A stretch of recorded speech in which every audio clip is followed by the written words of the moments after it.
अस्सलाम वालेकुम। आप देख रहे हैं के न्यूज एचडी। मैं हूं हारिस अली शाह गिलानी। चलते हैं आज की अहम खबरों की तरफ। खबरों का सिलसिला आगे बढ़ाते हुए रुक करेंगे खानेवाल का। मदरसा जामिया मोहम्मदिया तालीमुल कुरान में तलबा की सालाना दस्तारबंदी के मौका पर खूबसूरत और पुरनूर महफिल का इनेकाद किया गया।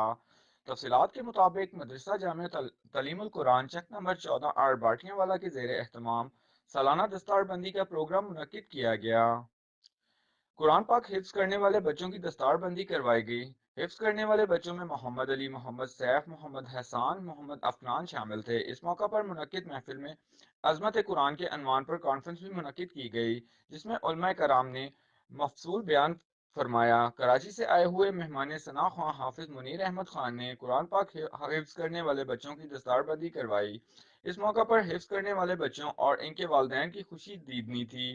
बच्चों के वालिदैन और अहले इलाका ने मदरसा में हाजा के मुतमिन कारी अदनान सहू और कारी सईद अहमद की काविश और मेहनत को सराहा। इन्होंने मुबारकबाद पेश की। मुल्की और गैर मुल्की खबरों के लिए हमारे साथ रहिएगा। तब तक के लिए अपना ख्याल रखिएगा। अल्लाह हाफिज।